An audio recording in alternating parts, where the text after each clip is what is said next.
Okay, welcome back to, I don't know what number we're on now. Many of these calls. We're on the 25th of March. So back for another look at the coaching call. How's your week been so far, Fletch? Yeah, it's been good, thank you. So far, so good. We've got some nice work now building up towards London Marathon for a lot of people. So we've got imminent paranoia coming up. Good stuff. Well, we met up last week because you gave me the joy of a VO2 and lactate test. So I guess that would be the most logical place to start with where we are at the moment, wouldn't it? Yep, that sounds like a good place to go. So let me just bring it up for everyone / you. You've gone through this already in your own time, but this is the most recent test that we've done. So we've kind of got a new max updated with your VO2 max. So we're looking at 53.7, which puts you in the 99th percentile. And it's an improvement on last time. It's not a significant improvement, AKA it's not doubled. It's a small change. And we're looking at that intra-test variability as well and how those things shift over time. But I think the biggest part really is that even though we've been working at all this speed work and been building you up to do more volume at speed, we've retained a lot of that zone 2, in inverted commas, benefits. So your lactate threshold, your lactate turning point are in similar positions speed-wise. And interestingly, we're getting now a little bit less of the mobilization of fats down at the lower end. So that's not necessarily a bad thing because carbohydrates are such a more, it's not English, but everyone knows hopefully what I'm saying.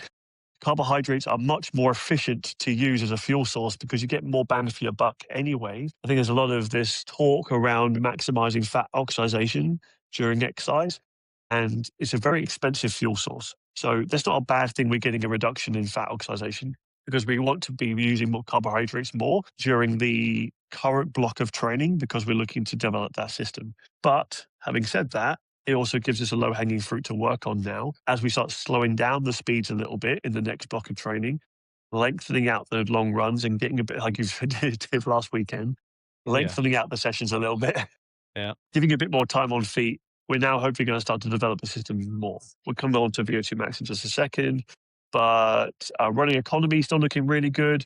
The sweet spots, you can kind of see that we're probably looking at marathon paces are being our sweet spot, which is lovely. So it means that your usual marathon, try and put a PB in this year. So this is one of the interesting things to look at. We're at 80% for our fractional utilization, the lactate threshold, which is a percentage of our VO2 max for our zone 2. So our zone 2 is 80% of our max capacity, which is amazing. It's great. The other one's at 90%. So what we're now going to look at is the previous result and see if there's anything changed there, because that's also going to be looking at potentially improvements to work on. So we go back to previous result, 53.7. So we had a 0.6 increase in our VO2 max per kilogram. So that's a key difference. There's about 50 milliliters extra oxygen you're mobilizing, which doesn't sound huge, but it's enough to be significant to notch up the dial a little bit. The interesting thing that we got this time around was a slightly lesser pace in which initiated VO2 max. So again, we'll talk about that in a second. Go down to the fractional utilization here. We've got an improvement where zone 2 is happening at a higher percentage of your VO2 max, which is awesome. So you're operating at a higher VO2 max. We've got a higher fractional utilization of your zone 2. What that means is we need to work on your running economy next because all those metrics are happening at either similar speed or lower speeds than last time. So it's good stuff, good sign that we can mobilize more. Now we need to become more efficient at using it. So that's kind of what we're looking at with the intervals you did this morning, which we talked about after the test. 10 by 100, 10 by 100, 10 by 1 minute. So a higher pace to get more of the spring systems involved, get used to those higher paces. And in return for that, lots of volume now as well to start building in that running economy at those lower paces. Yeah. And that's kind of what it's felt like. Lots of the intervals that have been at a higher rate, I've felt that I'm like hitting the limit of like the speed limit, not the capacity limit, if that makes sense. Which is something we've talked about. Seems to fit. That's it. And we've combined that with the strength work as well of getting those lower limbs more as strong as possible. We're then going to start building in some plyometrics and hopping jumping based exercises, just to kind of get those springs doing their role and becoming more energy efficient. So not burning so much gas at these more easier, in inverted commas for you at those moments, easier paces. And so that's kind of be where the focus goes now, is volume and running economy, and how we kind of all skin that out. So you gave me a nice session on Saturday, nice double session, which was, yeah, I have to say, quite a hard day. Yeah, so we broke it down into the two runs. You did say it was your fault you put them too close together again, so that was Yeah, it was totally my fault. The second run, I was up in Cheltenham. I dropped the kids at school. I was doing these runs, and I was just short on time to get the second one in. So I did the long run, then I had some lunch, not that much lunch, and the window to get my second run in was not that big. And put it like this run was quite hard, coupled with a yeah, bit of lunch and then a 15K, feeling like the lunch was going to be a rented lunch, not a purchased lunch. It's not very. doesn't taste as good second time round, that's for sure. Yeah, so this session is familiarity over all that hard work you've been putting into the progression run. Now it's about for dialing on and off that pace, but also building more volume at that speed. So we're looking at 5 times 3K at that pace now to make it a hard, long session, building into the durability conversation. Like, how do we make you more durable? So holding those faster paces for longer. This is a way we do it. We're hitting two things here. We're hitting the intensity boundaries of making it hard, so therefore building durability that way, and also building the volume into it too. So it's a very strategic session, because we don't want to overload you too much, because it's strenuous. You kind of felt that in the second session, where the intensity is really low, but still it feels really hard. With the double recovery day that we had on the other end of it, that's where we strategically place it. Big amount of work, big amount of recovery. Think, and I don't know on this particular one, but the fourth interval, I died on that. Like, the tiniest of incline was like just taking seconds off my pace. I just couldn't hold it. So I don't know whether that perhaps working at that intensity, perhaps I wasn't taking on enough fuel, or perhaps I was just overdoing it and being soft. I don't know. Definitely not being soft, that's for sure. But I think the fueling piece is a big part of it, for sure, because we're going to be mobilizing so many more carbohydrates at those intensities.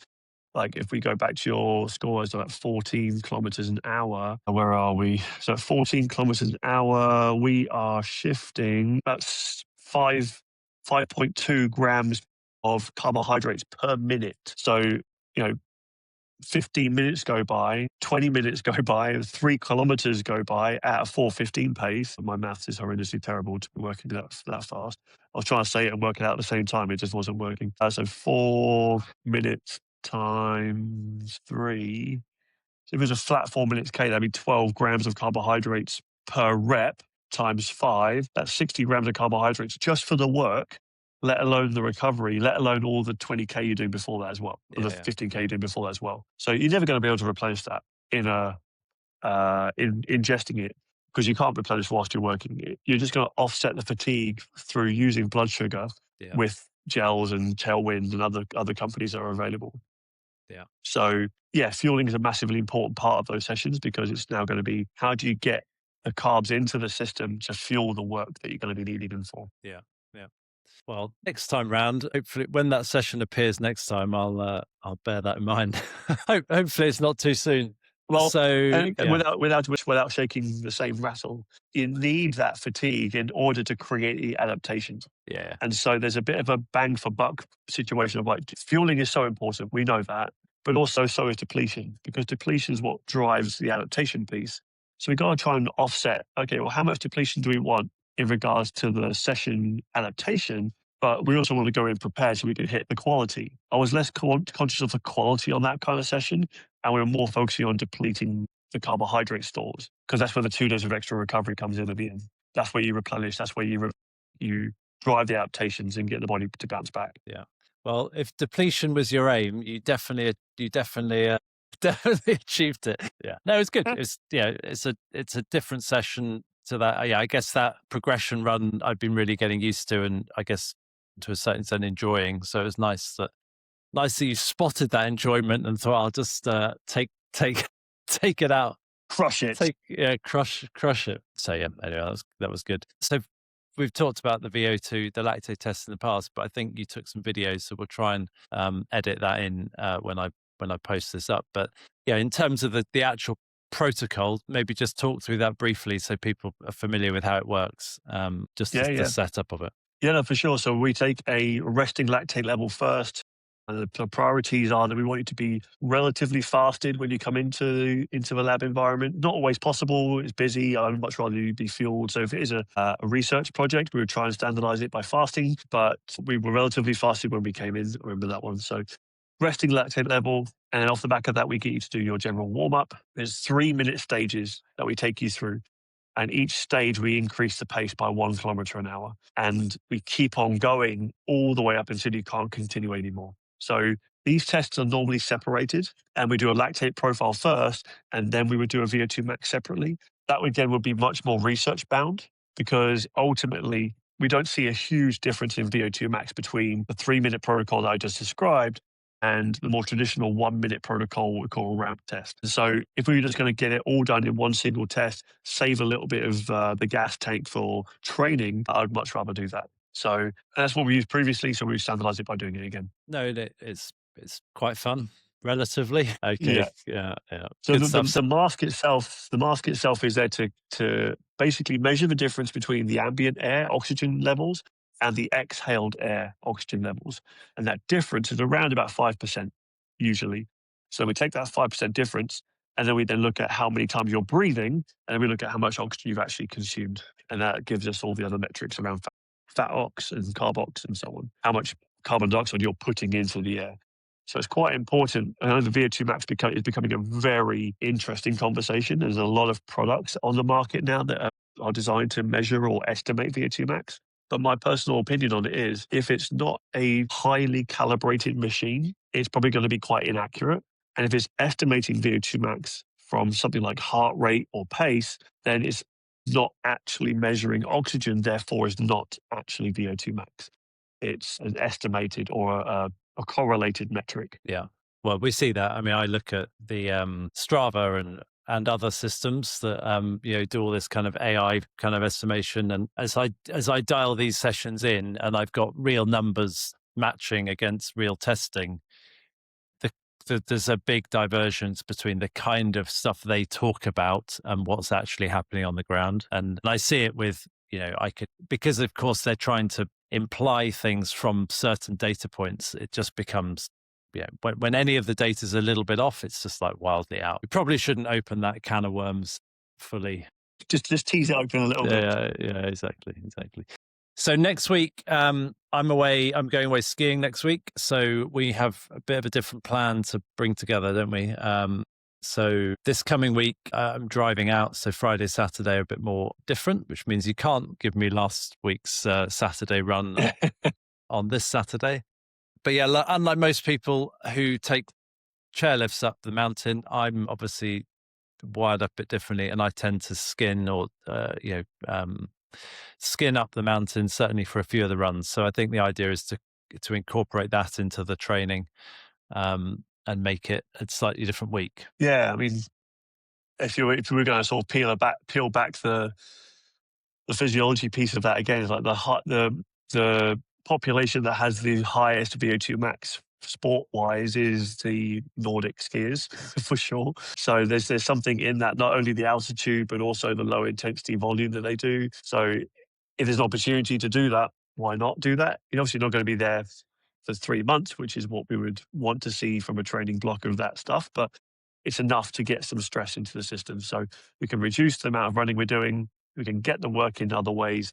We'll do a bit more of it, and it'll be fun for you. Yeah. I quite like it. I mean, everyone's like, "Oh, you're a nutter going up." It's like, actually, you see the mountain, right? You see you get more immersed in the environment, and you see what's going on. So, and obviously, if anyone else is skinning, it's very easy to then have a little bit of competition, Yeah. which is good. So yeah, so that's next week's plan. A few runs, I think, doing some downhill intervals, and then some skinning, and then obviously the unsaid training, which is carting children's ski equipment around, which is That's a marathon on its own. Yeah, exactly. Yeah, I think with the downhill stuff, we did a lot of that previously to Nova Coley. One, because of the amount of stuff you do within the race itself, but also two, we wanted to build that durability in.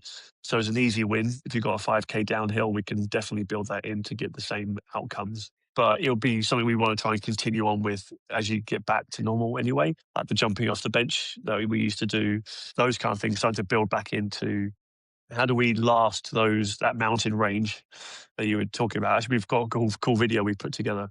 I'll send over anyway. But that mountain range that you were discussing, building up towards Mount Whitney, there's a lot of braking forces you've got to absorb as part of that. And over 135 miles, it really builds up. So the more tolerant we become, the more durable we can become, the better. Yeah, definitely. Yeah, for sure. We haven't mentioned that you've had official sign off to be on the Badwater crew as well, haven't you? So Oh, yeah.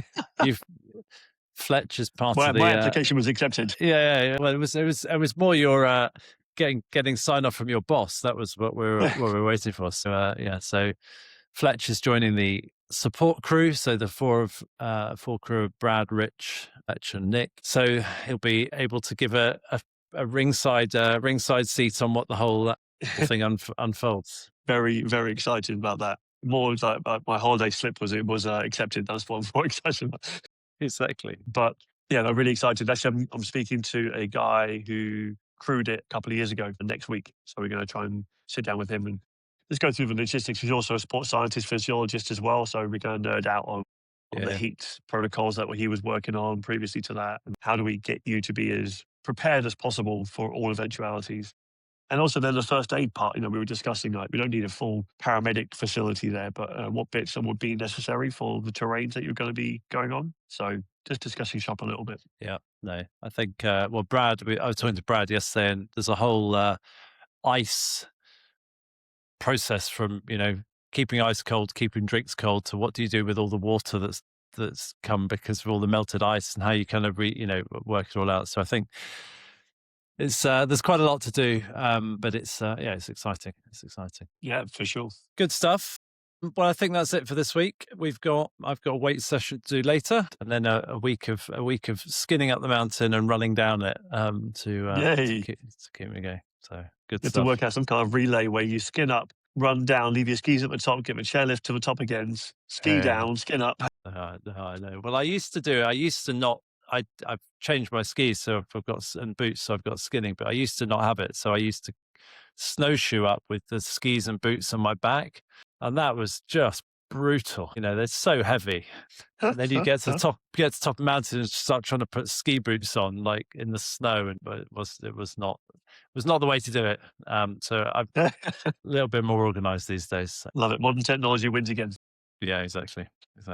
Good stuff. Okay, well, that's us for the week, and we'll be sharing this very shortly. Nice one. Cheers, Fletch. Bye. Cheers.